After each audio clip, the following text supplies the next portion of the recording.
Hey, what's up guys, Modern HD here, and welcome to episode 59 of my Journey to the Top series. And if you missed the previous episode, be linked in the description to the series playlist where you can find every single episode I've done so far. But if I do sound a bit down in the dumps or a bit grotty today guys, I am under a bit of the weather and coming down with something, I'm not totally sure. But anyway, we're going to be carrying on. We've got to get a big game against Leicester here. And I've got to win this game because these guys are just above us in this promotion battle, trying to get that automatic promotion spot. As between me, Leicester and West Ham and Wolverhampton Wanderers, and it's been so difficult to keep up with them. I've got to say that their quality is a lot better, but their quality here is not as good as this. One of my first chip goals in this series. I know it's been so long, but K-Pack there chipping it over the keeper after the defender, trying to do the pass back header, really failing. Then Kasper Schmeichel was in no man's land and he was doing nothing. He was just standing there and knew his fate, and it was going to be a goal. And Pack very nicely put that in the back of the net. I was so pleased to see a chip off a player finally, but Ep.59 then put the icing on the cake there. 2-0 up now. What a strike by him. 2-0, and Leicester don't seem to be coming back at us. But here, Nugent trying to get in there, and Butland's just like, I'm a ravaging rabid, you know what I mean, one of those things from the Rayman series, one of those things, and he goes and takes Nugent out, bangs him out, and boom, he is out of the game. And thank God he did that, actually. I know I hate players being injured, but this game isn't real. But to have David Nugent, who is one of their key strikers, is amazing, because that's going to help hinder them if he is out for a longer time later on in the season. If he's going to be out for a later time, then they're going to struggle, of course, because they're not going to have one of their best goal scorers. But you see here, Adam Chickson wants to leave. Well, he wants a better role in the squad, even though I've said he's quite high and he wants to be played more. But I can't do that. It's just simple as that. Bevijenko is amazing in this game, and I definitely recommend him.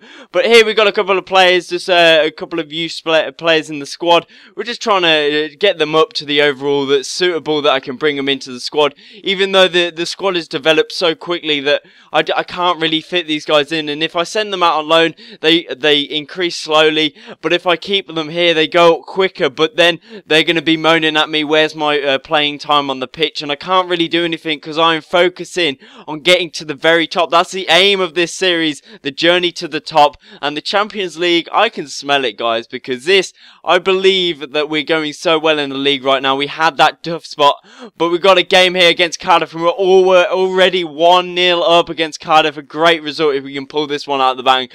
But they still have that really good Korean player that he's called Bum something or something like that. But the Koreans have really weird names. But we managed to get so many shots off this game. We definitely dominated the game and definitely really looked to be the better positive side. But you see, they get in behind, and look at that lucky block. I think it was Payet who banged it right into the path of Maynard there. I think it was Maynard.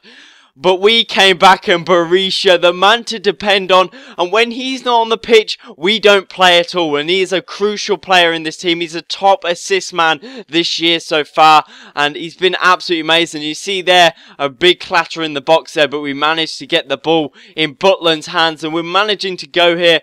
And Ep.59 pulling out the stops to block that pass. And you see here, nice finesse shot into the back of the net. Getting blocked off, just blocking off his celebration. What a dirtbag. And we managed to win that game 3-1, which is a great result. But then Andy Dunn has been drawn away. He looked like he could have been a better player, and I sort of regret pulling him out and sort of bringing him to the youth squad. But I didn't do that, and I can't look back on it now because I can't do anything. But now we've got a game against Sheffield Wednesday, and maybe we could just ease that off by getting a good result here. And Kiko Femenia with a long shot, not going in from there, buddy, but we're trying our hardest to get a goal here, and Berisha gets very. And how did that not kill the keeper? I don't know, but the keeper somehow palmed that up in the sky, and then he managed to get his hands on it in the end. But you see here, it was a bit of a up and down game. We had a great start, and then they're coming on the attack here. A pretty nice, I don't know what that was. It was some sort of slice. But we were going for it, and we definitely have to pull three points from all our games now if we want to challenge for winning the championship. I really want to win something because we haven't won the league title at all this in this series, and I really want to win something. So it's sort of a goal that I want to win something, whether it's the Premiership, something like I just want to win a league title. And there we go, Palmer in the last minute giving us that right old, oh yes, we're gonna kick you right in the balls and knock you right down. I can't believe that goal went in after dominating the game pretty much from start to finish. But Abini Ayesi, it might have been packed there, letting me down with a great chance there. 3 million. Oh my days, that could have been a bit of a waste of money. But we cannot look back on those results. Everyone makes mistakes, and we've got to put a couple of players here in the scout report. Nothing really special. Ooh. Andy Dunn, he looks like he could have been a great player, but he is 14. For 2 years for a player. I've been waiting for ages for Butterfield, Danny Butterfield. He looks to be a winger. He's going to be very, very good. I've been waiting for ages for this guy to come through. But we're going to play a game here against West Ham, and we have to win this game. They have Ballon, and this game was a feisty one, alright? They definitely... But one thing I saw at the end of the game, they were playing Ballon up front. And I was like, he doesn't play there, West Ham. You're misusing your players. But I guess they can do what they like because Pack there, great cross across goal. And we managed to put that into the back of the net. But then controversy. Oh my days, Vazte the scumbag. Oh my days, what is he doing? I went to kick the ball and he just nicked it out of the keeper's hands, which is, I think it's totally illegal to do that. No, totally legal to do that, sorry. Getting my mixed up in there in the laws, but we had to deal with what we got there, and that sort of bad decision by me to take that quick kick there meant I was drawing. Well, all of a sudden I'm 2-1 up. I haven't been reading the scores, but we're 2-1 up against West Ham, and we're trying to get that goal to finish this game off. And we're trying to get this goal. And what a header from Berisha! He's not the tallest on the pitch, but he manages to put that into the back of the net. And he was the main man. He's the main man in most of our games. You see a nice sweaty goal to Pack to add to his tally, notching them on his golf club. Whatever he notches them, you know what I mean. But here, Butland trying to get it out of the box. It doesn't look like I've done a good throw there, and they're managing to come back on the attack. Ballon on the ball, and then they switch it out to Ballon, and then he kicks us right in the face. That's for having me for 4 years and then letting go of me. You're going to take the football in the face. And he scores against us. I can't believe he celebrated, which was kind of annoying to me because we sort of brought him into this. We made him this player. Of course he made it himself, but we were the one that offered him the place in the squad, and now he's sort of giving us the middle finger. And guys, it's pretty disrespectful. When Glenn Johnson scored that goal against West Ham, he didn't celebrate, so didn't Joe Cole.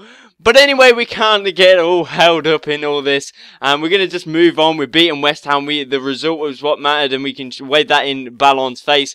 But now, these are the remaining fixtures. Before that Burnley game, we have Portsmouth, and that's going to be a very big game, that Wolverhampton game, because they have pulled away. You see here, 5 points away from us, and they have 23 wins. We have lost more games this season than any time before, but of course it's going to be harder opposition up here in the Championship than it was in League 2. It was awfully easy in League 2, even though I had a pretty shocking team, but I was there for 2 years, and I'm enjoying it up here. It was kind of really difficult to stand in League 2. It was kind of too easy, and it was sort of a grind, if you know what I'm saying. So, excuse me, there we go, there's the cold going.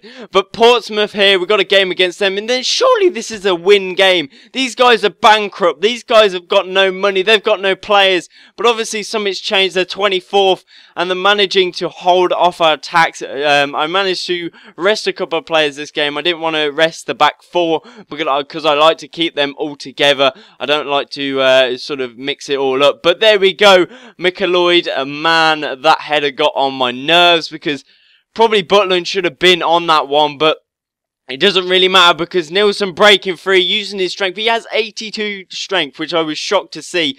But it doesn't matter because that strength helped in that battle. And he manages to held off the player, nudges him out the way. And he managed to get the ball in the back of the net. A great finish from my third choice striker, I believe. He might be, yeah, he is my third choice striker. But anyway, we played a long ball and only one man can get to this ball. And that's a Bini Ayesi. And he manages to get that ball and he does not make a mistake at all, and he scores in the 75th minute, and there we go.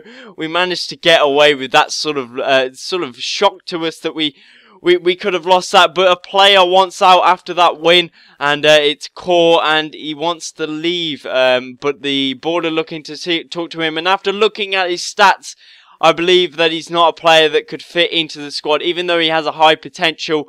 I'm not willing to play him in the team right now, so I'm going to let him go. I'm going to let him find another club. But a couple of players going up in overalls. Jack Butland, he's gone up in an overall. 6 up on the positioning. Well done to him. Fernando has done very well since he joined the club. He's only been here for a very short period, and he's up by 2, so his value is obviously going to go up. Nilsson's gone up 3 after that goal. A great goal by him, and Pack as well, gone up by 2 overall. So there's the league table right now, and it looks like we're going fine, dandy, and everything. Seems like we're keeping up, but that big game against Wolves is coming up soon after that Burnley game. So guys, I'm going to end the episode here. So guys, please like and subscribe if you enjoyed the video, as well as my content. Please go check that out. Thank you guys for watching, and I'll see you guys next time.